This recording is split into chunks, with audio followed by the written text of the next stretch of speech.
자, 이제 출근하셔야죠. 이제 일해야죠. 저한테 하는 말입니다. 월요일 같은 수요일 아침에 투자 오랜만에 연휴 끝에 인사드리도록 하겠습니다. 허재입니다. 네, 여러분 안녕하세요. 홍선혜입니다. 네. 연휴 잘 보내셨는지 모르겠어요. 저는 네. 개인적으로 제가 말씀드렸지만 주 4일째는 저한테 안 맞을 것 같아요. 안 맞아요? 해보니까? 쉬니까 더 쉬고 싶어가지고 오늘 아침에 큰일 나는 줄 알았습니다. 시간이 네. 빨라요, 확실히. 빠릅니다. 그러니까 눈 깜짝할 사이에 좀 연휴가 지나가는데 어디 좀 다녀오셨습니까? 뭐 선혜 씨? 놀다가 쉬다가 네. 뭐 놀멍 쉬멍 뭐 이랬습니다. 괜찮더라고요. 네. 네. 근데 일해야죠. 이제 확실히. 야, 쉬니까 방학 끝에 느낌? 뉴스도 확인을 그러니까요. 해야 되고 네. 잊고 살았거든요. 근데 뉴스가 정말 많았습니다. 쏟아지는 뉴스를 예. 이제 우리 시장은 비교적 길게 쉬었으니까 한꺼번에 오늘 좀 반영을 할 텐데 오히려 다행인 것 같기도 하고. 그래요? 네, 좀 변동성을 좀 피한 느낌인 것 같기도 하고요. 그런데 오늘 아침에 이제 전해진 소식이 네. 미중이 만난다. 어디서? 뭐하죠? 스위스에서. 네, 네. 스위스에서 만난다라는 소식이 이제 전해졌고 그 부분이 시장에는 좀 영향을 주고 있는 상황이고요. 네. 환율 변동성이 우리 쉬는 동안 좀 있었습니다. 대만발 지금 네. 외환시장 변동이 좀 심각한 상황이어서 오늘 저희 환율도 좀 지켜봐야 될 것 같고 맞습니다. 이 부분도 좀 여쭤보도록 하고요. 또 팔란티어 주가도 12% 넘게 급락을 급락을. 해버려가지고 네. 이 부분도 함께 오늘 소화를 해보도록 하겠습니다. 모셔보기 그렇습니다. 전에 네. 저희 세미나 홍보를 잠깐 좀 드려보도록 하겠습니다. 그럴까요? 네. 한국과 미국 뭐 둘 다 저희가 살피곤 있지만 요즘에 거시경제가 참 녹록지 않은 상황이죠, 여러분들. 이럴 때 투자 어떻게 해야 할지 고민이 참 많으실 것 같습니다. 그래서 저희가 세미나 준비했죠. 맞습니다. 네. 5월 20일입니다. 화요일이고요. NH투자증권 인천금융센터 투자 세미나와 함께 보시면 어떨까 합니다. 네. 5월 20일 화요일입니다. 밑에도 그렇습니다. 나가고 있습니다. 네. 반가운 얼굴 보이네요. 우리 네. 이혁진 차장님 함께 하시고요. 또 맞아요. 구혜영 차장님도 함께 하십니다. 이혁진 네. 차장님은 하반기의 주도주, 그리고 여기다가 조바방 종목 점검 함께 할 예정이고요. 구혜영 차장님은 제로 성장 시대의 채권 투자 전략에 대해서 좋은 내용 준비를 하고 계시다고 합니다. 시간이요. 오후 4시에서 6시 사이에요. 애매하긴 합니다. 네. 근데 그만큼 이제 꼭 필요하신 분들만 그렇죠. 또 올 수 있지 않을까라는 생각이 네. 들어서 좀 빠르게 신청해 주시고요. 화요일 오후 4시에서 6시 사이 2시간입니다. 네. N2 인천금융센터에서 진행이 됩니다. 선착순입니다. 네, 선착순. 30분만 모시도록 맞아요. 하겠습니다. 30분 모시니까 좀 빠르게 네. 신청을 해 주시고요. 지금 저희 영상 더보기란에 신청 링크 나가고 있거든요. 맞습니다. 네, 지금 관심 있다고 하시는 분들 선착순이니까 빨리빨리 신청을 좀 부탁을 드려보도록 하겠습니다. 단순히 이제 지식을 충전하는 시간이 아니라 좀 네. 실전 투자 느낌으로 세미나 해주신다고 해요. 그러니까 조금 더 실전을 난 맛보고 싶다 하시는 분들, 네, 가보시면 좋을 것 그리고 같습니다. 저희 사실 이혁진 네. 차장님 팬분들 많으시거든요. 맞아요. 오프라인에서 만나고 싶다. 여의도까지 좀 힘들다. 인천 가까우신 분들 좀 부탁을 드려보도록 하겠습니다. 자, 오랜만에 연휴 끝나고 저희가 뉴스가 많이 쌓여 있습니다. 네. 그래서 이분과 함께 뉴스도 한번 살펴보도록 하겠습니다. 수상한 투자 아이디어 한동혁 부장님 모셔보도록 하겠습니다. 나와주시죠. 안녕하세요. 안녕하십니까. 네, 반갑습니다. 지난주 뵙고 연휴 있었고 네. 시간이 좀 훅 지나간 것 같네요. 네, 뭐 연휴 동안 항상 이게 징크스 같은 게 네. 쉬는 날에 여러 가지 이슈들이 또 맞아요. 뭐가 좀 함께 있죠. 발생하는 네. 것 같더라고요. 예전에 딥시크도 그랬고, 그때는 우리가 설 연휴였고 맞아요. 네, 딥시크 뉴스를 제가 어디 찜질방에 누워 있다가 봤거든요. 그러니까 쉴 때 항상 뉴스들이 더 많이 나오는 것 같아서 뭐 이번 연휴에도 뭐 하루하루 미국 시장 체크하면서 뭐 여러분들한테 조금 더 해석을 해드릴 수 있는 내용들 전달하려고 네. 기록을 해두면서 왔으니까요. 뭐 여러 가지 이야기들 또 전달해드릴 수 있도록 하겠습니다. 좋습니다. 저희가 앞서서도 간단히 이제 세미나 소개 이혁진 차장님과 함께 네. 세미나 소개해 드렸는데 얼마 전에 가장 세미나 핫했던. 네, 계속 진행하고 계신데 얼마 전에 또 세미나가 상황리에 맞춰졌기 때문에 네. 현장에서 들으셔야 되는 이유가 또 있죠. 우선 네. 그 오프라인의 가치는 날이 가면 갈수록 훨씬 더 중요해지는 것 같아요. 뭐 네. 우리가 여러 가지 정보들을 뭐 유튜브나 뭐 다양한 SNS 채널을 통해서 뭐 빠르게 그 접하긴 하지만 실적으로 오프라인에서 그 설명하는 상대와 교감을 하면서 내용을 정리하는 거는 맞아요. 또 다른 차원이거든요. 그래서 뭐 글로벌 기업들 중에서도 여러 경영 목표 중에 하나가 오프라인의 어떤 그 가치를 높여가는 것들이 많아요. 그렇기 때문에 뭐 이번에 인천에 있을 세미나도 여러분들 꼭 참여하셔서 뭐 지금 있는 그 시황이 제가 세미나에서 강조 들었다시피 좀처럼 오지 않는 기회라고 저는 생각하거든요. 그리고 또 이혁진 차장님하고 구혜영 차장님 사내적으로도 국내 주식과 채권 전략에 대해서 굉장히 신뢰감이 높고 좋은 내용들이 많습니다. 그렇기 때문에 여러분들 직접 만나 뵙고 인사이트 충전하시면 좋을 것 같습니다. 네. 이게 사실 온라인은 정보가 너무 많잖아요. 그러다 보니까 이 선별이 좀 힘들긴 한데 오프라인은 딱 우리만 하는 이야기 같기도 하고요. 좀 느낌이 다를 테니까 이번 오프라인 세미나도 여러분들 많은 관심 참여 부탁을 드려보도록 하겠습니다. 네. 본격적으로 시장 이야기 들어가 보도록 하겠습니다. 정말 긴 연휴를 보냈습니다. 저는 사실 진짜 이번이 명절 연휴 같은 느낌이 들기도 길었어요. 하고 굉장히 네. 길었던 느낌이었는데 트럼프의 입은 멈추지 않았고요. FOMC까지 저희가 주목해야 할 이슈가 많습니다. 일단은 저희 연휴 동안에 나온 경제 지표부터 한번 살펴주시면 감사하겠습니다. 네, 지난 수요일 방송 이후에 나왔던 좀 경제 지표들 보면서 지금의 미국 시장 다시 한번 상기해보고 넘어가도록 하겠습니다. 자료 한번 보면서 말씀드리도록 할게요.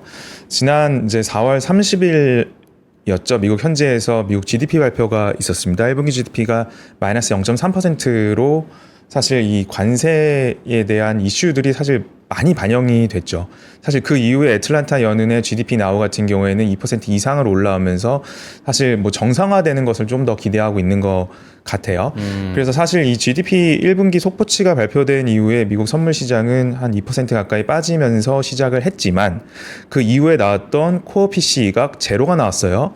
그러니까 전월 대비 물가에 대한 핵심적인 그 사항들은 오르지 않았다는 거고요. 네. 그리고 나왔던 실업률 지표도 좋았고요. 비농업 부분 고용도 좋았고요. 임금 증가율도 제가 항상 좀 강조드리는 그 평균 임금의 상승이죠. 이것도 일부 상승으로 나왔습니다. 예상보다는 덜 상승했지만 결국에 미국이 소비 위주의 국가라는 경제 체제를 감안했을 때 임금 좋고 고용 좋고 물가도 괜찮네라는 해석이 나오면서 미국 시장이 굉장히 그 양호하게 그 선물 시장의 마이너스 폭을 회복하면서 시작을 하게 됐습니다. 네.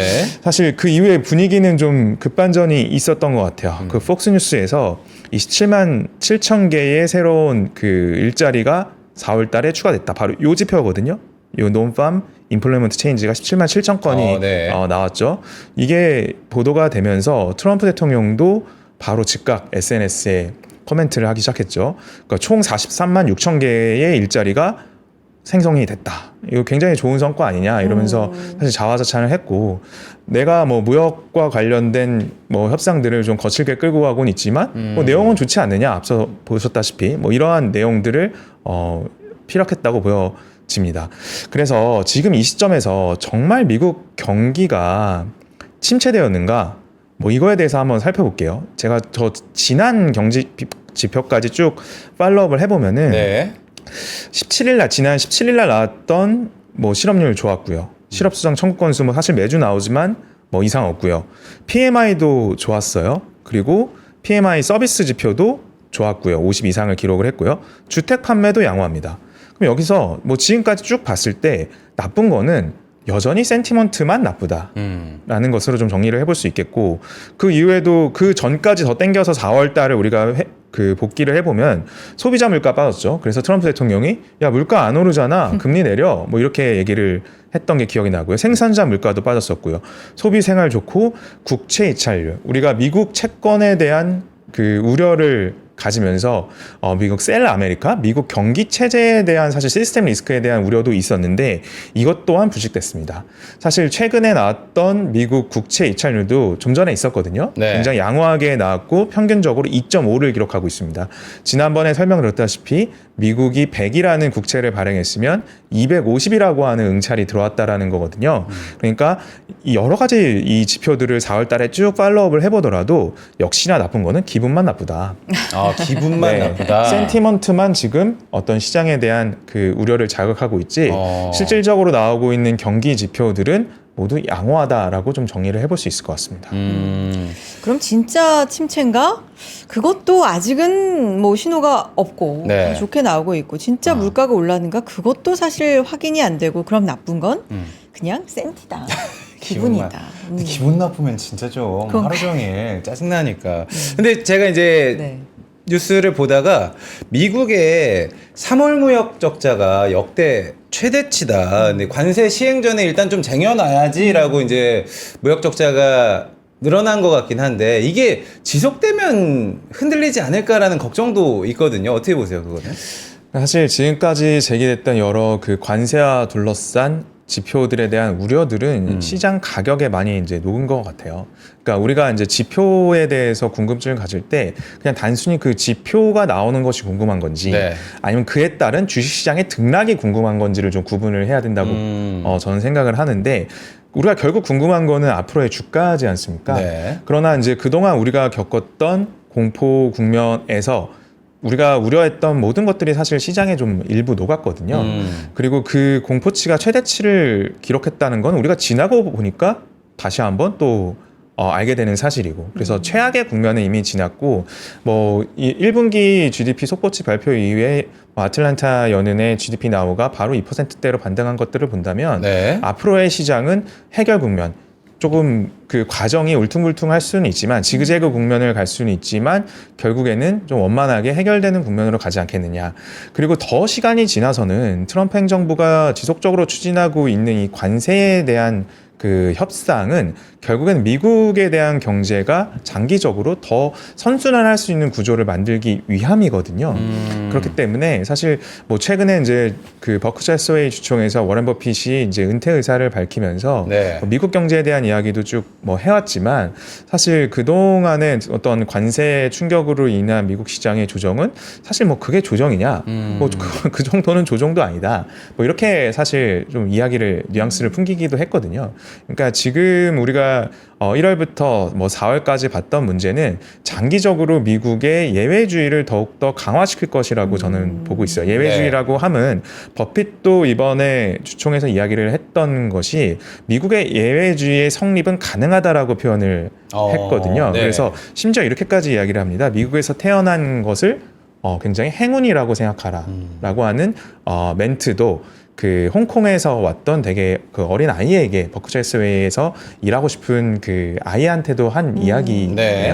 그만큼 미국 경제의 회복 탄력성은 굉장히 강하고 그 순간순간 때마다 굉장히 울퉁불퉁한 국면은 있겠지만 그리고 앞으로 우리가 상상할 수 없는 또 다른 뭐 악재들이나 변동성은 있을 수 있습니다. 하지만 그런 것들을 모두 소화하고 사실 우상향할 수 있는 증시는 미국 증시이기 때문에 이 부분에 대해서 좀 더 신뢰감을 갖는 게 어떻겠냐라고 하는 것이 결국엔 그 워렌 버핏의 이야기이기도 했습니다. 워런 버핏 얘기해 주셨으니까 네. 뭐 개인적인 생각이지만 목소리 들으셨어요? 그러니까 목소리는 확실히 이제 조금 힘드시구나. 이제 나이가 꽤 있으시니까. 만 네. 94세신가요? 그러니까 이제 은퇴를 네. 올해 하겠다 이렇게 하셨는데 목소리는 그런데 이 생각이나 마인드, 이 말씀하신 내용이 워낙 정말 그죠? 투자만 6, 70년을 하신 거니까. 진짜 예. 그래서 조금 더 이 육체가 조금 더 이렇게 건강하게 그러니까요. 오래 있을 수 있으면 얼마나 좋을까 이런 아마 생각 사실 하게 저희가 됐어요. 아침 투자에서 한번 버핏 특집을 한번 그러니까. 왜냐면 은퇴 선언을 또 하셨으니까 네. 이게 또 번복이 될 수도 있거든요. 한번 저희가 그래요. 이야기를 다뤄보도록 하겠습니다. 저희 오늘 네. 사실 국방 쪽 섹터가 많이 오르고 네. 있거든요. 그 이유가 있을 것 같습니다. 뭐 인도, 파키스탄 사실 얼마 전부터 이게 심상치 않다 이런 네. 얘기가 있었는데 또 미사일 공격 얘기가 있었고 뭐 8명 사망 서로 보복에 재보복에 지금 이렇게 하는 상황이어서 그렇습니다. 지정학적 네. 리스크도 상당히 좀 올라가고 야, 걱정이 좀 긴장감도 되네요. 있는 상황이거든요. 이런 부분도 좀 시장에서 지켜봐야 될까요? 사실 뭐 지정학적인 네. 리스크는 뭐 때때로 뭐 어느 지역에서도 발생할 수 있는 이슈이긴 하나 네. 사실 최근에 이제 지정학적 리스크나 이제 국방에 대한 것도 결국에 큰 그 범주는 관세 협상의 한 테두리로 묶일 것 같아요.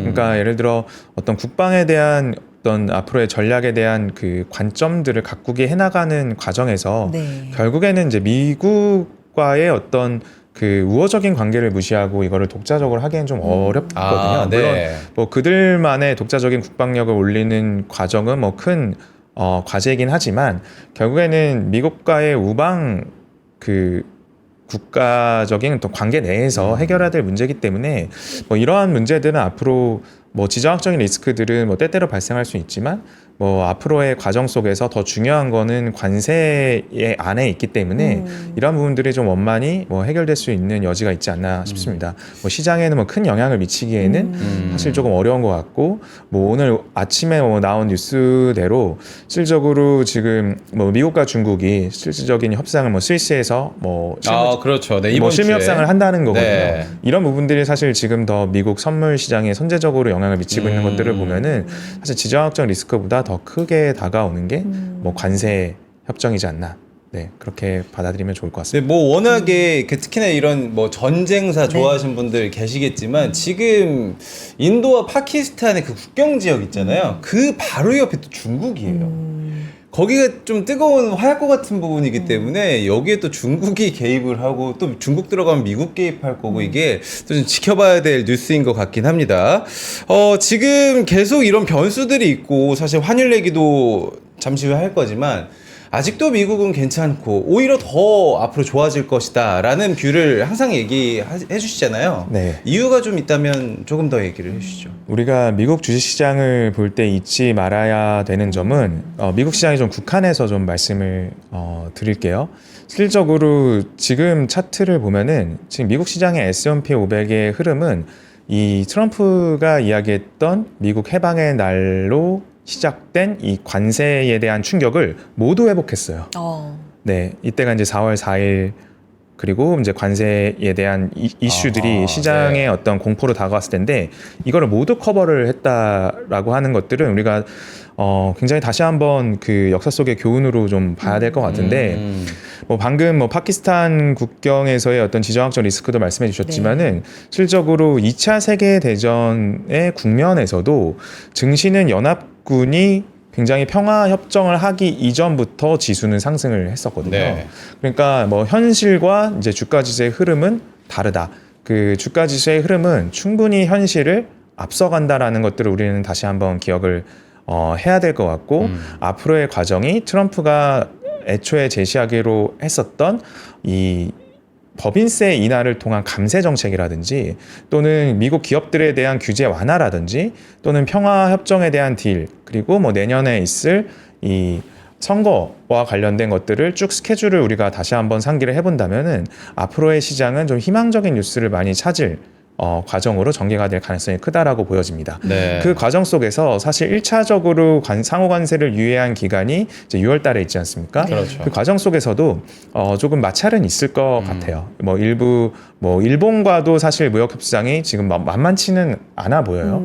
그런 과정들 속에서 혹시나 시장에 좀 변동성이 발생을 한다면 오히려 매수의 기회로 삼는 구간이 또다시 발생할 수도 있을 것 같아요. 그래서 긴 그림은 미국 중심의 예외주의는 계속해서 강화되는 측면으로 우리는 봐야지 뭔가 미국의 신뢰가 흔들리는 과정으로 보게 된다면 사실상 미국 증시를 접근하기는 굉장히 어려울 것 같아요. 그러니까 미국의 신뢰가 저는 흔들리지 않는다고 보는 게 앞서 말씀드린 채권 시장인데 미국의 채권 시장은 여전히 강하고 응찰률은 평상시를 유지하고 있다. 그리고 최근에 미국 채권 시장의 응찰률도 굉장히 좋게 나오고 있기 때문에 미국의 신뢰가 유지되는 상황 속에서 새로운 통상 협정들이 재편되는 과정이라고 이해를 하면 좋을 것 같습니다. 네. 그래서 사실 그 미국 시장이 우리가 지난 수요일을 기점으로 해서 또 한 번의 기록을 썼어요. 뭐 2004년 이래로 9거래일 연속 올라왔거든요. 네. 그러니까 이게 참 그 9일 이전에는 정말 큰 공포감에 사로잡혔던 반면에 맞아요. 그 이후의 9일은 뭐 2004년 이후에 9일 연속 오른 타이 기록을 세웠어요. 그리고 이틀 조정을 받았거든요. 네. 이토록 이제 미국이라는 어떤 경제 체력은 증권 시장에서 이 회복 탄력성을 검증을 하고 있는 것을 뭐 요즘 시장에서도 보여주고 있기 때문에 미국 시장에 대한 어떤 기회는 빠질 때마다 공포에 휩싸일 때마다 기회로 보는 시각이 저는 여전히 맞을 것 같습니다. 여기에다가 이제 간밤에는 약간 이제 올랐습니다만 네. 우리 연휴 지난 사이 유가가 또 굉장히 크게 유가도 빠져가지고 그렇죠. 미국 경제 입장에서는 물가를 상당히 좀 걱정하고 있는데 이 부분 같은 경우 물론 뭐 유가가 마냥 내려간다고 좋은 건 아닙니다만 이 부분은 물가 측면에서는 좀 걱정을 덜었다고 해야 되나 그렇죠. 이런 부분이 있는 거예요? 그러니까 사실 네. 최근에 저는 되게 그 인상 깊게 봤던 네. 것들이 이 아마존이 이 관세 협정 이후에 이 오른 그 물건 가격을 소비자한테 전가하려고 하는 시도가 있었거든요. 그 네. 원래 가격 옆에 네, 관세 때문에 맞습니다. 얼마가 더 올랐다 그거 말씀하시는 이 거예요. 정도요? 네. 그래서 트럼프 대통령이 엄청 이제 노발대발했죠. 네. 그렇게 하지 말라고. 그건 딴 걸로 메꿔주겠다고 이야기를 했습니다. 그러니까 이 관세 충격으로 인한 이 물가 상승으로의 전이를 막고 싶은 거죠. 그러니까 이제 그런 것들은 당장 뭐 물건 가격이 올라서 그걸 소비자한테 전가하지 말고 네. 일단 뭐 기업들이 용인을 하되 나중에 법인세나 규제 완화로 커버를 해줄게라고 하는 정책이거든요. 그러니까 실질적으로 트럼프가 보고 싶어하는 환경은 우리가 무역 협상을 굉장히 타이트하게 그리고 거칠게 해나가고 있지만 네. 물가는 오르지 않아. 그러니까 걱정하지 마라고 하는 메시지를 지속적으로 전달하고 싶어하는 것 같아요. 그래서 물가에 대한 그 영향력은 계속해서 트럼프 행정부 내에서 조절하려고 하는 노력들은 이루어질 거기 때문에 실질적으로 물가 상승이 트럼프 1기 그 무역 전쟁에서도 우리가 경험했다시피 쉽게 올라오지는 못할 겁니다. 그래서 이거를 소비자한테 전가하지 않고 기업이 일부 용인하되 기업에 또 다른 당근을 줄 수 있는 방법으로 완화를 하지 않을까라고 하는 게 이번 아마존 사례에서도 우리가 확인할 수 있었던 바 같습니다. 네. 그래요. 이번에는 이번에는 달러로 저희가 달러 한번 갈까요? 이야기를 환율. 해보도록 하겠습니다. 환율 핫이슈죠. 좀 네. 해봐야 될 것 같은데 저는 그래도 가장 큰 뉴스가 대만 이 달러에 맞아요. 대한 변동이 대만뿐만 아니라 이게 아시아 쪽으로 퍼져나가다 그쵸. 보니까 아마 우리 시장도 계속 걱정을 해야 될 것 같은데 대만 달러가 이틀간 9%가 급등을 했습니다. 그래서 이제 환전 수요도 몰리는 모습을 좀 보여줬는데 대만 달러의 초강세 뭐 일각에서는 이런 얘기도 나옵니다. 아 달러화 패권이 흔들리는구나 이런 걱정도 좀 나오거든요. 어떻게 보세요, 부장님? 아마 휴일간 가장 큰 그 변동을 그렇죠. 느꼈던 게 이 환율이었던 것 그렇죠. 같아요. 네. 근데 이 대만 달러의 강세를 가지고 이게 달러 패권이 흔들리는구나라고 인식을 하면은 우리가 겪었던 똑같은 실수를 반복하게 될 것 같아요. 그 전에 근데 약달러 네. 기조 약간 그런 모습도 있다 보니까 설마 네. 혹은 막 약간 이런 느낌. 우리가 이거를 이제 잘못식하면 왜 똑같은 실수를 할 수 있다라고 제가 말씀을 드렸냐면 우리나라 장 마치고 4월 달에 이제 그 미국의 국채 금리가 뭐 갑자기 4.4, 4.5까지 올랐던 시기가 있었어요. 그때 나왔던 이야기가 셀 아메리카였었거든요. 아 이게 미국의 시스템 리스크까지 전이가 되는구나라고 하는 그 국면이 사실 투매가 가장 많이 나왔던 국면 중에 하나였거든요. 근데 사실 이 관세에 대한 그 상호 관세에 대한 그 반응들이 굉장히 거칠게 나오면서 네. 사실 이 헤지 펀드들이나 대형 기금들의 일부 포지션 조정에 따른 사실 국채 금리의 저는 변동이었다고 이해를 하고 있고요. 그와 마찬가지로 이 대만 달러의 강세 그리고 원화의 이 휴일간 강세는 그 비슷한 맥락이라고 보고 있습니다. 자료를 보면서 좀 설명을 네. 드릴게요. 실제로 그 US 달러 대비 이 타이완 달러의 강세는 거의 1년을 압축해서 나타날 만큼 굉장히 세게 나왔었거든요. 근데 사실 이에 대한 그 해석들은 뭐 지금 계속해서 나오고 있지만 달러 자산에 대한 대형 펀드들의 포지션 축소, 그러니까 포지션 변경이라고 좀 보는 게 더 맞을 것 같아요. 그 관점에서 사실 일어난 사실 조금 단기적인 저는 이슈라고 좀 보고 있고요. 네.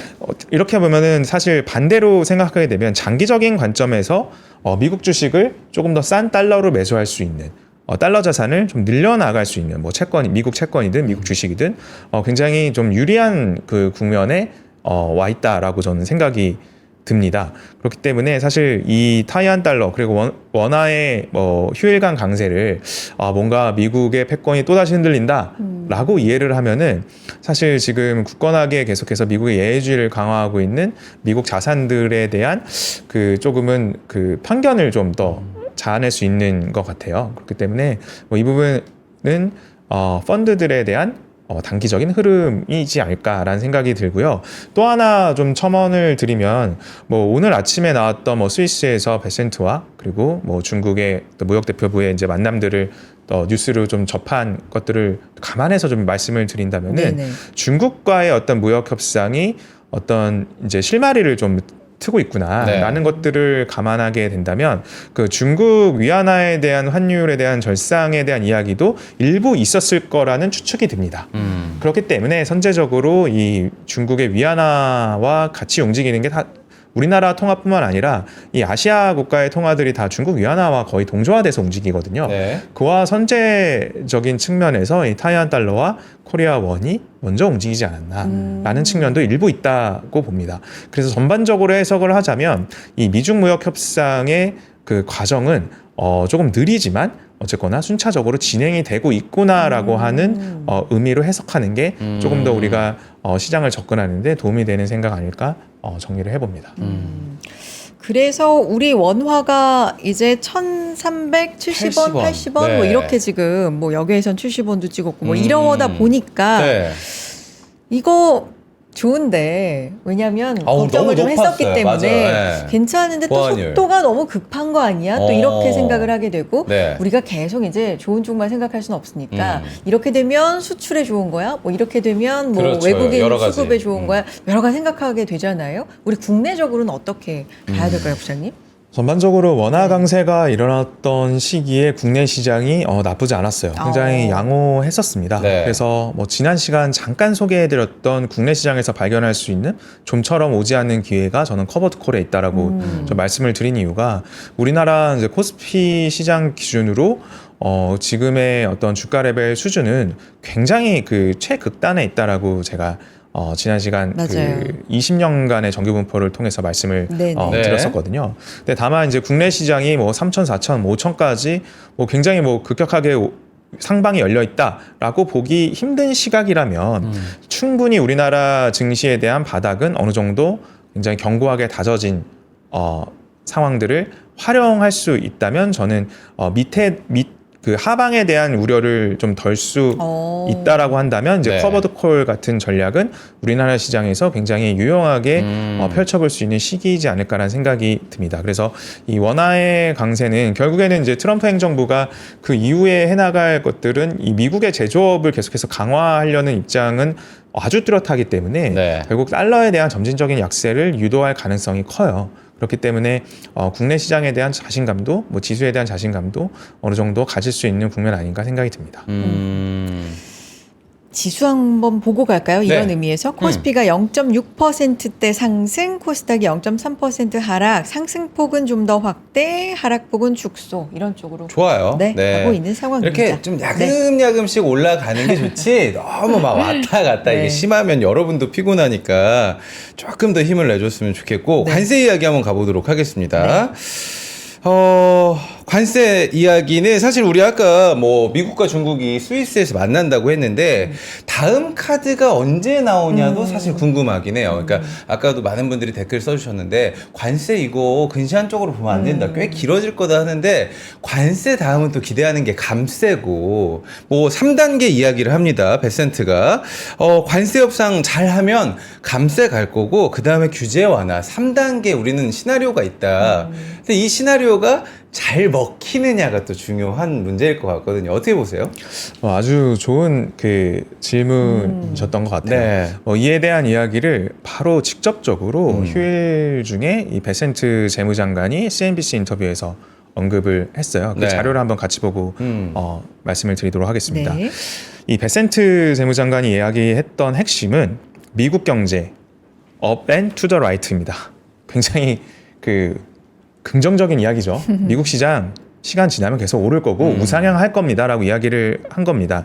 그 전문을 같이 한번 볼 필요는 있는 것 같아요. 왜냐하면 베센트 장관의 최근에 이제 트럼프의 어떤 무역 협정에서 가장 그 키맨이기 때문에 내용들을 한번 같이 볼게요. 네. 미국 경제가 때때로는 이 락다운이 발생하는 사람이 그 타이밍이 있다 하더라도 더 강해져서 올라왔다고 이야기를 해요. 그렇게 해서 계속 우상향할 거라고 이야기를 하는데 그 상세한 내용들을 한번 살펴보면은 이게 스캇 베센트가 이게 밀켄 연구소 글로벌 컨퍼런스에서 이제 CNBC와 인터뷰한 전문이거든요. 네. 그러니까 트럼프 행정부의 주요 경제 정책 그 세 가지가 있다고 제가 지난 시간에 말씀을 드렸는데 그 관세 그리고 감세 규제 완화 이게 1, 2, 3입니다. 그 트럼프 그 경제 정책의 세 가지 화살이라고도 저는 표현을 들었습니다만은 이 세 가지가 연결된 부품이라고 강조를 합니다. 이게 따로 떨어져 있는 게 아니라는 거죠. 그러니까 관세를 올릴 테니까 미국으로 온쇼링 들어와. 들어오면은 비용 많이 들 것 같지. 그러니까 감세해 줄게. 그럼 보충이 되잖아. 그리고 규제도 완화해 줄게. 그러니까 미국으로 와서 생산하고 미국의 제조업 부흥에 기여를 해 주세요. 라고 연결이 되는 겁니다. 그래서 이 관세의 목적은 베센트가 이야기하길 트럼프 행정부가 재집권 후에 시행한 관세는 기업들이 미국에 투자하고 미국에서 많은 제품들을 생산하고 수출하기 위한 이런 현상들을 유도하기 위한 것이고 이를 조금 더 편안하게 해주기 위해서 세제 혜택과 규제 완화를 해주겠다라는 것들로 귀결을 하고 있습니다. 그래서 이런 그 트럼프 행정부의 경제 정책의 결과는 미국에서 더 많은 것들을 생산하고 미국 경제에 플러스가 되는 것들을 가져올 것이라고 이야기를 하고 있고요. 그래서 결론적으로 미국의 경제 성장률은 3%에 근접할 수 있다라고 전망한다. 이렇게 합니다. 그러니까 미국이라는 경제 대국이 GDP 성장률이 3% 나온다는 이야기는 어마어마한 거거든요. 근데 1분기 GDP 속보치가 마이너스로 발표된 이후에 그다음 이제 애틀란타 연은의 GDP 나오가 2% 바로 회복하지 않았습니까? 그러니까 이러한 충격이 아니면 미국의 GDP 성장은 굉장히 견조하게 이루어질 수 있다라고 하는 것과 굉장히 결을 같이 하고 있어요. 그래서 IMF에서는 미국의 GDP 성장률을 올해 1.8%로 예측을 하고 있는데 베센트 재무장관은 3%에 1년 내에 근접할 수도 있다라고 하는 굉장히 큰 자신감을 이야기를 하고 있고요. 재정 적자 축소는 사실 이 베센트와 이 트럼프 행정부뿐만 아니라 버핏도 이번에 버크셔스의 주총에서 이야기를 했던 바예요. 미국의 재정 적자 축소해야 된다. 너무 크다. 축소해야 된다라고 이야기를 하고 있고 굉장히 점진적으로 매년 3천억 달러 미국 그 경제 한 1%포인트거든요. 조금씩 줄어나가는 이 속도를 조절하는 것이 굉장히 현명한 방법이 될 것이다 라고 이야기를 하고 있습니다. 이는 사실 이런 이야기들이 투자의 대가들과 미리 소통이 됐는지 모르겠습니다만은 빌 에크먼도 아주 최근에 SNS에 점진적으로 미국의 어떤 관세들을 올려나가는 미국 기업의 피해가 되지 않는 미국 기업들이 적응해 갈 수 있는 속도로 그 전개해 나가는 것이 어떻겠냐라는 SNS를 올려요. 굉장히 이 결들이 굉장히 비슷하죠. 그래서 굉장히 이 베센트 재무장관의 이 컨퍼런스 그 인터뷰가 저는 굉장히 중요했다라고 보고요. 추가적으로 좀 보면은 미국 금리 하락 전망에 대해서 미국 적자 규모가 감소하기 시작하면은 미국 충분히 금리 내릴 수 있다. 이 베센트와 트럼프가 굉장히 하고 싶어하는 게 이제 금리 인하지 않습니까? 그래서 미국의 금리 인하는 이번 어떤 FMC나 어떤 되게 빠른 시일 내에 바로 나올 것 같지는 않지만 전반적인 기조는 하나둘씩 퍼즐을 맞춰가는 과정에서 점진적으로 미국의 금리도 인하될 것이라고 다시 한번 베센트 재무장관도 이 인터뷰를 통해서 확인을 해주고 있는 바가 우리는 시장에서 파악을 해야 될 요소라고 보여집니다. 경제는 굉장히 좋을 것이다. 점진적으로 좋은 방향으로 갈 것이다. 그런데 우리는 그 와중에 이제 무역 협상을 하나하나 봐야 되는데 일본하고 빨리 할 것처럼 그러다가 약간은 좀 난항을 겪고 있다. 아까 부장님도 말씀해 주셨지만 뭐 이런 부분도 있고 세부적으로도 의약품도 뭐 2주 내에 뭔가 추가 관세 이야기가 나오고 있죠. 외국에서 아직 확정은 아닙니다만 외국에서 제작한 뭐 영화에 대해서 100% 관세 이게 굉장히 좀 세부적으로 분야별로 들어가고 있다라는 생각도 들고요. 일본 얘기부터 좀 해보면 어차피 1, 2, 3단계 시나리오가 완성이 되기 위해서는 1단계를 잘 해야 되잖아요. 협상을 좀 잘 마무리를 해야 되는데 첫 번째 단추인 야 우리 일본하고 좀 해볼게 했는데 일본이 이거 전면 재검토 안 하면 우리 안 할 거야. 좀 강경한 모습 취하고 있거든요. 이게 다른 나라한테도 어떻게 보면 좀 약간 힌트가 될 수도 있을 것 같은데 어떻게 보세요? 좀 난항을 겪고 있는 건 맞죠? 네, 사실 이 난항이라는 표현보다는 일본 정도 되니까 그 정도 얘기를 할 수 있는 거 아닌가라는 생각이 들어요. 그러니까 사실 일본이 미국의 뭐 가장 우선시되는 우방국이다 보니까 조금 더 이제 일본의 뭐 세부적인 이야기들을 좀 들어줘라고 하는 외무적인 좀 발언이거든요. 그러니까 사실 일본뿐만 아니라 유럽의 정상들도 겉으로 이 스피치를 할 때는 굉장히 강경하게 이야기하거든요. 근데 이제 백악관 가서 이야기하는 거는 굉장히 모더레이트 하죠. 그렇기 때문에 사실 이 관세 협상은 점진적으로 해결이 될 문제라고 저는 생각이 듭니다. 네. 사실 앞으로 뭐 우리나라에 영향을 직접적으로 주게 될 뭐 의약품과 관련된 관세, 뭐 영화 관련된 것도 나오지만은 일단은 뭐 트럼프의 그 협상 방식이 뭔가를 굉장히 강하게 내뱉고 나서 그 이후에 디테일한 협상들을 들어가는 과정들을 우리는 굉장히 많은 케이스들을 통해서 봤기 때문에 네. 시장도 어느 정도 그 부분에 대해서 적응을 하고 있다라고 저는 생각이 들고요. 한 가지 더 좀 휴일에 있었던 그 대가들의 좀 인터뷰를 하나 참고할 만한 게 이 제레미 시겔 와튼 스쿨 금융학 명예교수분의 네. 이야기를 한번 살펴볼 필요가 있을 것 같아요. 네. 자료를 통해서 한번 소개를 해드리면 이 제레미 시겔 교수님이 경기 침체는 쉽지 않아요. 경기 침체에 오는 것은 굉장히 쉬운 일이 아니다라고 이야기를 하고 있습니다. 이 자료를 한번 보면서 말씀을 드릴게요. 네. 그 관세의 잠재적 영향과 이 경기 침체 가능성은 있을 수 있다. 있을 수 있고 우리가 그 가능성들을 이야기할 수 있지만 미국 경제 회복력과 이 노동시장을 감안하면은 실질적으로 경기 침체가 현실에서 보기에는 쉽지 않을 수 있다라고 CNBC 인터뷰를 통해서 좀 강조를 하고 네. 있거든요. 그런 부분들을 우리는 다시 한번 돌이킬 필요가 있을 것 같고 전 연준 의장이었던 버냉키 의장도 예전에 이제 전미 경제학계 이제 트럼프 대통령 당선 이전에 이 트럼프 대통령의 그 정책들을 미리 좀 리뷰해보는 그 코멘트를 했을 때도 실제로 관세와 경기 침체, 관세와 물가 인상의 그 연결성을 설명하기에는 굉장히 어렵다. 그래서 그 상황들을 예의주시하면서 사실 상황에 맞게 해야 되는 거지. 그래서 저는 지금 파월 연준 의장의 스탠스가 굉장히 적절하다고 보거든요. 상황을 보면서 해야 될 일이지 먼저 이거를 얘기하기에는 굉장히 어려운 일이고 실질적으로 경기 침체가 지금의 금융시장의 환경 내에서 굉장히 급격하게 오기는 쉽지 않다라는 것에 대해서 동의하고 있는 것 같아요. 그렇기 때문에 우리 투자자가 미국 시장을 바라봄에 있어서 경기 침체의 확률이 높아지고 있는 것은 맞으나 네. 이게 실질 어떤 실물 경기로 바로 전이가 된다? 이거와는 좀 다른 문제이기 때문에 투자에 있어서는 좀 분간해서 봐야 될 이슈 아닌가 생각이 듭니다. 내일 새벽에도 굉장히 좀 신중한 톤으로 파월 의장이 얘기할 가능성이 높죠. FOMC 끝나고 네. 네, 좀 보면서 얘기를 하겠다. 자, 광고 좀 보고 올까요? 여러분 2부는요. 수요일 날마다 우리 한 부장님이 던져주는 오늘은 뭘 살까 2부에 이야기해 보도록 하겠습니다. 어디 가지 마시고요. 잠깐 광고 보고 올게요.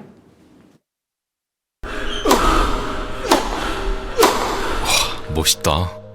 부러운가? 14만 1211번의 스윙과 68개월 27일의 투자로 만들어진 자세다. 나의 테니스도 나의 자산도 투자로 키운다. 나는 투자한다. 나는 성장한다. NH투자증권. 와, 멋있다. 부러운가? 기본기 연습과 스트로크 훈련에 1532시간을 투자해 갖게 된 리듬이다. 나의 드럼도 나의 자산도 투자로 키운다. 나는 투자한다. 나는 성장한다. NH투자증권. 네, 아침엔 투자 함께 하고 계십니다. 네. 자, 세미나 얘기 한 번 더 해드릴까요? 이건 뭐 네. 강조를 해도 괜찮아요. 네. 네. 너무 좋은 내용이기 때문에 한국과 미국, 특히나 미국 뭐 경기 침체 오는 거 아니야 이런 거 걱정하시는 분들 많잖아요. 이럴 때 투자 어떻게 해야 할지 저희가 오프라인 세미나 준비를 하고 있습니다. 네. 오는 5월 20일 화요일 오후 4시부터 6시까지 장소는 NH투자증권 인천금융센터에서 여러분들 우리 월요일의 남자들 이혁진 차장님과 그리고 구혜영 차장님께서 함께 이야기를 준비를 하고 계시다고 합니다. 이혁진 사장님은 조선, 바이오, 방산, 종목 점검 위주로 말씀해 주시고 구혜영 차장님은 채권 투자 전략에 대해서 말씀해 주실 예정이니까 네. 이게 실전 투자 중심이라고 하네요. 더 필요할 것 같아요. 네. 정말 뭐 이제 시작하신 분들도 괜찮고 또 고수분들도 다 저희가 열어놓고 하긴 하되 30분만 모셔보도록 하겠습니다. 선착순이니까요. 관심 있는 분들 지금 링크 나가고 있습니다. 저희 더보기란에 링크 클릭하셔가지고 신청 부탁을 드려보도록 하겠습니다. 부장님 2부와 함께 시작하는 한 부장의 픽미 업타임을 한번 가져보도록 하겠습니다. 오늘은 뭘 살까? 첫 번째 종목이 듀오링고. 이거 네. 우리 이야기했거든요. 공부 한번 했었거든요. 네, 듀오링고가 언어 학습 맞죠? 네. 어플. 그 오늘 세 가지 이제 기업을 이제 말씀드리기 이전에 이 세 네. 가지 기업들이 동일하게 갖고 있는 공통점이 있어요. 세 개 기업 다 모두 AI를 굉장히 잘 활용해서 이 AI를 갖고 수익화를 잘 해나가고 있는 기업들입니다. 그래서 사실 이제 미국 주식을 지금 보실 때 굉장히 좀 여러 가지 이제 조건들을 좀 봐야 되는데 가장 핵심이 되는 것들은 우량주 포트폴리오로 압축을 해나가야 되거든요. 네. 그래서 항상 지금 이 바닥권을 다지고 미국 이 지수가 올라올 때는 우량주 중심의 포트폴리오를 잘 꾸리는 게 가장 중요하다라는 말씀을 먼저 드리고 오늘 소개하는 세 가지 종목은 뭐 지금 사야 된다 뭐 이런 것보다는 우리가 그 여러 가지 테마들 중에 AI는 꼭 잊지 말아야 되는 그렇죠. 그 우리가 앞으로 수익을 얻을 수 있는 그 산업 원탑이거든요. 그걸 이제 부인할 수 없기 때문에 네. 그것을 잘 활용하는 세 가지 기업에 대해서 좀 말씀을 드리겠습니다. 앞서 좋습니다. 말씀드린 이제 듀오링고입니다. 듀오링고. 네, 듀오링고 한번 자료를 보면서 말씀을 네, 드리면 자료 한번 띄워주시면 네, 감사하겠습니다. 주가가 신고가입니다. 그러니까 관세 충격 어디 갔어?라고 뭐 할 만큼 그동안의 하락을 정말 무색하게 하고 신고가를 기록을 했고요. 네. 아까 베센트 재무장관이 얘기한 up and to the right입니다. 우리 네. 저번에 듀오링고 부장님 언제 얘기를 해주셨죠? 시점이? 저희가 이제 듀오링거를 작년 말 올해 작년 말. 연초였던 아, 것 네. 같은데 듀오링거가 이제 신고가를 달성을 했고요.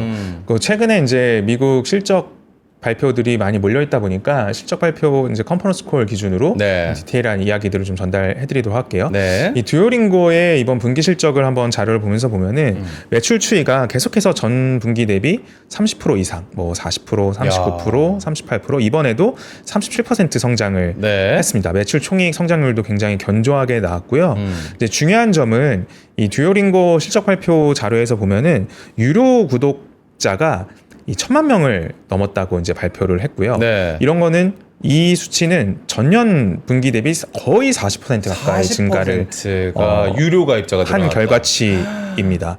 그러니까 뭐 우리가 이 여러 가지 이 학습을 하잖아요. 네. 뭐 여러 가지 취미 생활을 배우기도 하고 이 여러 가지 지식들을 함양하기도 하는데 가장 큰 시장 중에 하나가 이제 언어학습 시장이거든요.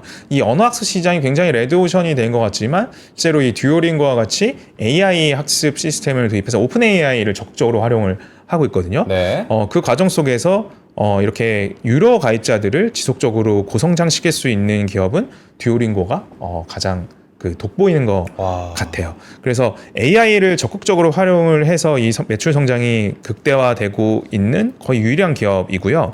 이 DAU라고 하는 게 데일리 액티브 유저예요. 네. 그러니까 실질적으로 이제 영어 공부해봐야지, 일본어 공부해봐야지 해서 이제 어플 설치하고 활용 안 하는 뭐 그런 누가 분들도 제 굉장히 얘기를 많잖아요. 이렇게 하십니까? 예. 네, 근데 이제 이런 그 듀오링고의 학습 어플을 매일 사용하는 사용자층이 계속해서 비율이 증가하고 있습니다.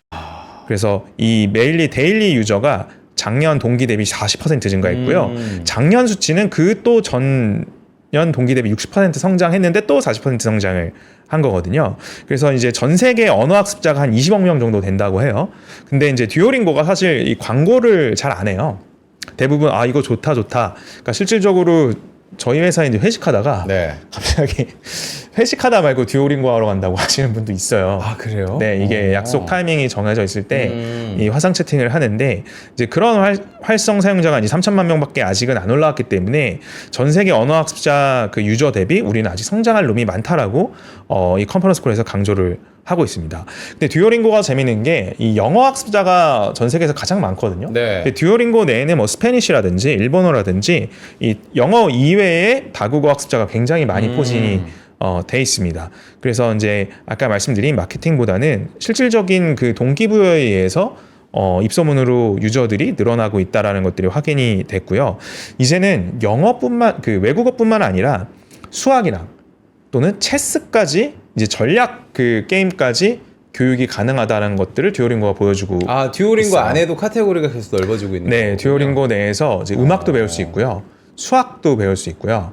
그리고 이 체스와 같은 이 전략 게임도 듀오링고에서 교육이 가능하다는 것들을 보여주고 있습니다. 그래서 이번 실적 발표 이후에 컨퍼런스 콜에서 이 체스에 대한 교육도 굉장히 좀 질문 사항들이 좀 많이 나왔었고 네. 이게 이제 언어를 넘어서 하게 이제 AI를 활용해서 인간이 배워 나갈 수 있는 것들을 자동화해 나갈 수 있는 가능성들을 좀 보여주고 있다라고 보여집니다. 그래서 네. 이 AI를 가장 잘 활용해서 48개 언어를 지금 강좌를 출시하고 있기 때문에 듀오링고 같은 경우에는 교육업계에서 가장 AI 탑픽 아닌가라는 생각이 듭니다. 그래서 이 실질적으로 네. 이 액티브 유저를 조금 더 세분화해서 구별을 해보면은 월간 이 활성화 유저 수 비율보다 이 매일 사용하는 그 유저 수의 비율이 더 올라오고 있는 것들이 보여지거든요. 그만큼 굉장히 이 어플이 활기차게 돌아가고 있다는 것들을 방증을 하고 있기 때문에 네. 이 듀오링고 같은 경우에는 그러한 덕택의 신고가를 만들어내고 있지 않나 싶습니다. 부장님 네. 우리 첫 페이지 주가 한 번만 보여주시면 듀오링고 이게 지금 사실 이제 오늘 처음 하신 분들도 있고 이미 알고 있는 분들도 계신데요. 지금 댓글을 보니까. 근데 주가적인 측면에서 봤을 때 실적도 좋고 괜찮아. 기대감도 좋아. 근데 지금 신고가 찍었다며. 여력이 좀 없는 거 아니야? 이런 느낌으로 반문할 수도 있을 것 같은데 어떻게 보세요? 아직은 이 듀오링고가 뭐 사용하시는 분들은 굉장히 고관여 그 계층이죠. 언어를 공부해야겠어라고 해서 이제 듀오링고를 먼저 아신 분들이 많은데 아까 말씀드렸다시피 듀오링고가 굉장히 적극적으로 마케팅을 하는 기업은 아니거든요. 이제 써보니까 이게 언어 학습에 굉장히 도움이 되고 재밌다 이렇게 해서 입소문으로 퍼져가는 서비스이기 때문에 아직까지 해야 될 영역이 훨씬 많은 것 같아요. 네. 그리고 언어뿐만 아니라 이번에 체스 게임이라든지 또는 음악이라든지 또는 이 수학이라든지 사실 다양한 이제 스타트업 기업들이 이 코로나 이후에 교육을 AI화하기 위해서 굉장히 많은 노력들을 기울여 왔던 게 사실이거든요. 근데 대부분이 실패했어요. 챗 GPT의 등장으로 인해서요. 근데 이 챗 GPT를 가장 이 언어 학습에 잘 활용해서 유료화시킨 모델이 이제 듀오링고가 보여주고 있기 때문에 네. 아직은 볼 수 있는 그 우호적인 환경이 훨씬 많다라고 보여집니다. 그래서 사실 이 주가가 사상 최고치를 갈아치웠지만 조정을 받을 때마다 좀 접근을 해봐도 좋은 기업의 상황이지 않나 싶습니다. 조정 시 한번 관심 있게 보시라라고 이야기를 좀 해주셨습니다. 듀오링고 저는 이제 광고로 접했던 것 같아요. 네. 광고를 많이 하지 않는다고 하는데 저는 광고로 접했던 것 같고 주변에도 보면은 하시는 분들이 또 있긴 있더라고요. 어떻게 영어 공부 하세요? 아예 저도 똑같아요. 이렇게 깔아놓고 안 하고 듀오링고였고요. 네. 오늘 공통점이 이제 AI를 적극적으로 활용한다 말씀해 주셨는데 다음이 지난번에도 소개해 주신 적이 맞아요. 한번 있어요. 이것도 로블록스인데 네. 이것도 주가 흐름 보니까 뭐 최근에 잘 갔네요. 네. 네, 로블록스도 베센트 장관이 이야기한 네. up and to the right 오, 우상향하고 있는 네. 종목 중에 하나이죠. 최근 주가 흐름을 보시면은 거의 전고점 부분에 이제 주간 흐름을 보면은 와 있는 상황이고요. 로블록스도 실적 발표를 통해서 세부 내용들을 말씀드리도록 하겠습니다. 네. 아직까지 영업이익은 플러스를 만들고 있지 못한 상황이긴 해요. 그런데도 이 주가가 굉장히 그 반응이 좋은 이유는 사용자 참여 시간의 80%에서 이제 수익이 나지 않는 상황임에도 불구하고 지금 광고를 활용해서 이제 비결제 이용자들까지 확대할 수 있는 그 희망들을 많이 보여줬다. 이런 측면들 때문에 이 로블록스가 주가 회복이 빠르다고 좀 보고 있습니다. 일단 부장님 이 회사가 온라인 게임을 모여있는 플랫폼이다? 어떤 식으로 좀 설명을 할 수 있을까요? 회사? 예전에는 이 초등학생들이 가장 사랑하는 맞아요. 그때 게임이 맞아요. 이제 로블록스였는데 네. 이 변화를 하고 있는 그 과정 중에 있다라고 지금 보여지는 게 만 13세 이상의 유저층들이 굉장히 빠르게 증가하고 있거든요. 만 13세라고 하면은 뭐 우리나라 나이로 이제 중학생, 청소년이죠. 네, 중학교 1학년 이상의 사용자들이 급격하게 늘고 있는 게 로블록스인데 그 이유 중에 하나가 이것도 이제 AI를 굉장히 잘 활용하고 있는 기업의 네. 특성을 가졌다고 말씀드리는 이유가 이 개발자들이 AI 툴을 활용해서 굉장히 고퀄리티 게임들을 이 로블록스 생태계 안에서 지속적으로 양산하고 있기 때문에 그래. 실질적으로 지금 개발자들 중에 로블록스 개발자들 중에서 100위 랭킹을 하고 있는 개발자가 한 12개월 누적으로 한 100만 달러를 벌거든요. 그러니까 이제 굉장히 이 개발자들 입장에서 로블록스 내에서 게임을 개발하려는 그 동기가 네. 굉장히 늘어나고 있기 때문에 게임들이 굉장히 많이 양산이 되고 있으니까 그 유저들도 계속해서 좀 몰리고 있는 상황이다 이렇게 좀 보여집니다. 그런 네. 것들이 이제 실적 발표에서도 이제 고스란히 녹아났고요. 그래서 보면은 아까 듀오링고에서 봤던 이 DAU 추이가 굉장히 중요하다고 말씀드렸는데 실적으로 이 서비스가 굉장히 생동감 있게 살아있냐 뭐 이거에 대한 척도거든요. 13세 이상의 DAU가 전년 대비 36% 증가했고요. 참여도로 보면은 40% 성장을 했습니다. 이 데일리 활성화 유저에서 13세 이상이 차지하는 게 62%를 차지를 했습니다. 아까 말씀드린 계속해서 양질의 게임이 나오고 있냐를 판단해 볼 수 있는 척도가 상위 10위권의 그러니까 12개월 평균은 3,600달러에 이릅니다. 거의 500억이에요. 아까 네. 10위권, 100위권이 100만 달러 한 14억 정도이고요. 그러니까 사실 게임 개발자들의 어디서 게임을 개발해야 되냐라고 물었을 때 로블록스가 굉장히 좋은 환경에 있다라고 보여집니다. 그리고 실질적으로 이 유저들이 증가한 것들을 보면은 전체적으로 유저들 거의 이제 1억 명 다 됐거든요. 네. 네, 거의 1억 명에 이제 육박하게 됐고 이건 컨센 상회했습니다. 그리고 미국, 캐나다가 전년 대비 22%, 그 에이펙 지역, 아시아 태평양 지역이 한 40%, 일본 지역이 또 게임의 강국이거든요. 여기서도 거의 50% 가까이 증가한 것들을 보면은 이 로블록스의 성장세는 지속된다고 보여집니다. 그리고 뭐 전에 그 앵커님도 그 메타버스와 관련된 그런 세미나나 행사에 많이 가셨다고 네, 했는데 맞습니다. 네. 이 메타버스가 또 이 4차 산업혁명의 한 축이거든요. 그러니까 이 정말 이 가상 공간에서 현실 상황을 정말 생동감 있게 우리가 느낄 수 있고 이질감 없게 뭔가 이커머스도 진행을 하고 기업의 행사들이나 이런 것들에 참여할 수 있느냐 이런 것들을 봤을 때 실질적으로 PGA 투어라든지 또는 이 치폴레라고 하는 미국의 멕시칸 그 레스토랑이라든지 네. 이런 것들이 지금 로블록스 내에서 계속해서 가상 공간을 만들고 있고 그 협업들을 늘려나가고 있거든요. 이런 것들이 계속해서 나오고 있는 시점이기 때문에 실질적으로 우리가 한 2, 3년 전에 굉장히 많이 들었던 메타버스를 맞아요. 결국에 누가 조용히 뒷단에서 환경들을 잘 만들고 있느냐라고 보면은 로블록스가 게임을 통해서 우리 삶에 굉장히 많이 그런 가상 공간으로 침투하고 있다는 것들이 이번 실적 발표를 통해서도 확인이 된 바입니다. 진짜 3, 4년 전에 메타버스 했었거든요. 이걸 어떻게 봐야 돼요? 메타버스가 졌다라기보다는 AI라는 더 큰 게 메타버스를 좀 품었다라고 봐야 될까요? 어떻게 이거는 봐야 돼요? 그러니까 이게 이 지브리 열풍하고도 굉장히 닮아 있는데요. 네. 일단은 재미가 있어야 그 신기술을 받아들이기 시작하거든요. 그러니까 나는 GPT 잘 몰랐었는데 지브리 너무 재미있네 하니까 이제 뭐 샘 알트머니 그만 좀 해주세요라고 네. 막 호소할 정도로 많은 사용자층이 거부감 없이 몰려들지 않습니까? 그러니까 메타버스라고 하면 메타버스가 무슨 뜻이지? 굉장히 좀 어렵습니다. 그렇죠. 근데 이제 게임 공간 내에서 실질적인 우리가 현실에서 만날 수 있는 뭐 PGA 투어라든지 알로 요가 이런 곳들도 실질적으로 이 로블록스 게임 공간 내에서 힐링을 할 수 있는 운동을 할 수 있는 공간들이 창작이 돼 있거든요. 그러니까 현실에서는 바로 만날 수 없는데 먼저 가상 공간에서 체험을 하고 현실에서 만나보게 되는 이게 뒤바뀐 거잖아요. 네. 먼저 현실에서 보고 그 다음 뭔가 가상 공간에서 봤던 게 일반적인 케이스인데 이렇게 먼저 가상 공간에서 뭔가를 먼저 경험한다는 것 자체가 메타버스가 2, 3년 전보다는 훨씬 더 우리 삶에 가까워졌다라고 우리는 볼 수 있을 것 같아요. 그래서 굉장히 이거는 우리 삶에 메타버스가 조금씩 스며들고 있다. 굉장히 또 많은 기업들이 그에 준비를 하고 있다라고 이해를 해도 좋을 것 같습니다. 더 가까이. 네. 그러니까 로블록스 주 사용자층이 초딩이라는 약간 그걸 깨고 13세 이상으로 올라가는 것도 사실 주가나 회사 입장에선 괜찮은 거죠. 소비력 같은 것들도. 그 하던 친구들이 큰 거 아니에요? 네. 그랬을 수도 있겠네요. 아니면 신규인가? 이게 좀 구별이 되는 거예요? 어때요?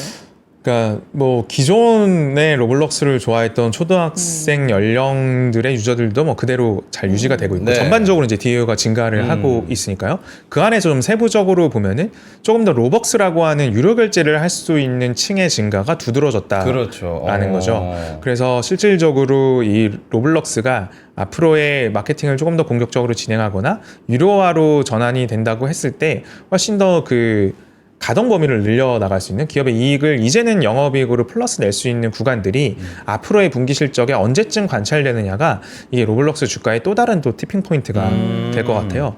저는 굉장히 그 인상 깊게 봤던 이 컨퍼런스 콜에서의 마지막 질문이 바로 이거였거든요.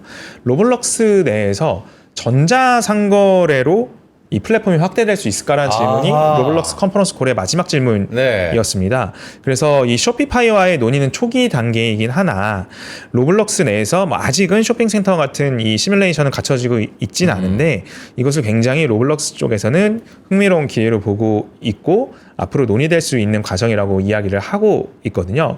그러니까 이게 알게 모르게 신기술은 우리 삶에 네. 들어오기 마련이거든요. 시간 문제라고 봅니다. 이거를 계속 잘하고 있는 플랫폼이 저는 로블록스만한 곳이 없기 때문에 네. 앞으로 이러한 과정들도 그 다음 분기 실적에서 언급이 되고 현실화가 되느냐가 굉장히 중요 포인트가 될 것 같습니다. 그래요. 이 가상 공간 안에 치폴레 들어가 있으면 치폴레의 어떤 이 구매랑 연결이 돼야지. 그게 중요한 것 같아요. 네. 마지막 종목 가보겠습니다. 네. 테슬라. 테슬라입니다. 테슬라입니다. 테슬라. 애증의 아, 테슬라. 악재 소식만 가득한 것 같았는데 어느덧 회복도 이렇게 쭉 하면서 머스크도 돌아오고 뭐 여러 가지 이야기는 들립니다. 어떻게 그런데 봐요? 유럽 판매량은 이게 여전히 안 좋고. 네. 저조합니다. 어떻게 보세요? 테슬라의 실적 발표한 지가 거의 이제 한 달 다 네. 돼가고 있는데요. 실적 컨퍼런스 콜의 행간을 되게 잘 봐야 될 것 같아요. 그냥 11가지로 좀 빠르게 좀 정리를 해보겠습니다. 앞으로 이제 테슬라, 저는 이제 어게인 테슬라 타임이라고 물음표는 달아놨으나 네. 강하게 확신을 하고 있습니다. 음. 앞으로 이제 AI를 역시나 잘 활용하고 있는 테크 기업 중에 하나이고 이로 인한 실적 가시성이 26년도 중반 정도에는 발생할 거라고 이제 실적 컨퍼런스 콜에서 이야기를 했고요. 네. 일론 머스크가 이제 기대하는 건 결국에는 이게 트럼프의 3가지 정책 화살 중에 규제 완화와도 맞닿아 있는데 그중 1번 타자가 될 것이 바로 비감독 자율주행이죠. 그게 이제 텍사스 오스틴에서 이번 6월부터 가능해지는 것을 다시 한번 확인을 했고 옵티머스도 4년 이내에 100만 대 생산이 가능하다라고 다시 한번 확인을 했습니다. 이 에너지 관련된 메가팩 관련해서도 주문이 크게 늘고 있고 굉장히 전통의 전기회사들도 메가팩을 관심을 갖고 주문을 하고 있는 것을 보면은 굉장히 다양한 사업부에서 좀 희망을 다시 한번 확인을 할 수 있는 것 같고요. 에너지 저장 사업 부분이 이 매출 총액이 역대 최고치를 찍었어요. 그렇기 때문에 신사업에 대한 내용들도 굉장히 좀 좋은 상황이고 앞서 이제 유럽 쪽에서 이제 테슬라의 판매량 감소를 말씀해 주셨지만은 그동안에 사실 부진했던 테슬라의 어떤 차량 판매는 그 구형 모델을 판매하는데 일부 집중이 돼 있었거든요. 근데 앞으로의 테슬라 그 실적의 키는 신형 모델 Y입니다. 근데 이 모델 Y가 전 버전이 전 세계에서 가장 많이 팔린 전기차였음을 우리는 다시 한번 기억을 해야 될 것 같아요. 그보다 훨씬 좋은 그 사양으로 가격도 굉장히 합리적으로 출시가 됐기 때문에 앞으로의 테슬라의 양산 체제는 신형 모델 Y에 굉장히 많은 부분이 포커스가 되어 있습니다. 그래서 이 신형 모델 Y의 이 판매 성과에 따라서 테슬라의 실적은 다시 한번 정상화가 될 거라고 좀 생각이 들고요. 이 미국의 이제 정책 방향 테슬라 그 실적 발표 이후에 나왔던 게 미국의 이제 도로교통통계국과 비슷한 이제 NHTSA라고 미국의 어떤 그 자율주행 그리고 이 교통과 관련된 규제를 하는 기관이거든요. 여기서 바로 이 자율주행과 관련된 그 규제를 완화하겠다라는 발표가 나왔거든요. 그래서 이게 4월 26일이었어요. 네. 이러한 부분들이 실질적으로 트럼프의 정책과 맞물려서 앞으로 테슬라가 앞서 보았던 듀오링고나 로블록스처럼 AI를 활용한 수익화를 할 수 있는 기업 중에 하나로 재부각될 것임을 저는 굉장히 가능성을 높게 보고 있기 때문에 테슬라도 지금 바닥 부분에서 항상 주목을 해야 되는 기업 중에 하나로 보셔야 될 것 같습니다. 어게인 테슬라 타임 물음표를 붙여주셨지만 안 보이는 느낌표가 그 뒤에 있다. 힘줘가지고 이렇게 피고 계신 것 같아요. 느낌. 그러게요. 네. 자, 이렇게 오늘도 시장, 특히 미국 시장 중심으로 어떻게 봐야 되는지, 뭐 기업 얘기까지 해주셨습니다. 짧게 뭐 시장에 대한 당부의 말씀 한마디만 총평? 남겨주실까요, 네. 부장님? 네. 이 시장이 항상 버핏이 얘기도 똑같이 했었는데요. 뭐 시장이 굉장히 공포스러울 때 탐욕을 가져야 된다라고 했던 게 버핏이 그동안 보여주었던 미국 주식의 어떤 역사였던 것 같고요. 우리가 지금 경험하고 있는 구간도 그러한 것 같아요. 뭐 항상 그 빠지는 구간 그리고 공포스러운 구간에는 앞으로의 이 무역 분쟁에 대한 것들이 어떻게 해결될까? 시계 제로입니다. 시계 제로일 때 오히려 더 희망을 봐야 되는 게 증시의 역사였던 것 같고 그게 미국 시장에 한해서는 되풀이되었던 과정이었기 때문에 조금 더 자신감을 갖고 지금 미국 시장이 뭐 지수로는 굉장히 뭐 바닥부터 회복을 했지만 여전히 많이 빠진 그 종목들이 많고 체리 피킹할 수 있는 기업들이 저는 많다라고 보여지고 있거든요. 여기서 한 가지 좀 기억을 해야 되는 게 이럴 때는 항상 우량주 포트폴리오를 압축해서 재편한다면 충분히 하반기 그리고 그 이후에 좋은 성과를 이뤄낼 수 있을 거라고 보고 있습니다. 감사합니다. 한동엽 부장님 여기서 인사 나누겠습니다. 오늘 말씀도 고맙습니다. 감사합니다. 부장님 끝나고 제가 또 나가가지고 그냥 다음에 나올 때까지 또 우리 뭐 사야 되는지 많이 좀 챙겨와 주세요라고 부탁을 좀 드려보도록 하겠습니다. 자, 아침엔 투자 여기까지인데요. 네. 현재 시장, 양시장의 방향성 여전히 달리하고 있습니다만 0.4% 코스피 상승, 코스닥은 0.3% 하락 이렇게 기록하고 있는데요. 그렇습니다. 자, 5월 20일 NH투자증권 인천금융센터 세미나 이혁진 차장님과 구영 차장님 함께하는 이 세미나도 선착순 신청이니까 또 네. 끝까지 많이 신청해 주시면 좋겠습니다. 자, 오늘 좀 피곤하실 것 같아요. 오늘요 월요병도 네. 아닌데 수요병이 그러니까. 이렇게 아우 네. 그래도 뭐 시작했으니까 우리 또 그러니까요. 이번 한 주 열심히 파이팅 해봐야죠. 끝까지 힘내시고요. 내일 10시에 찾아뵙겠습니다. 여러분 고맙습니다. 고맙습니다.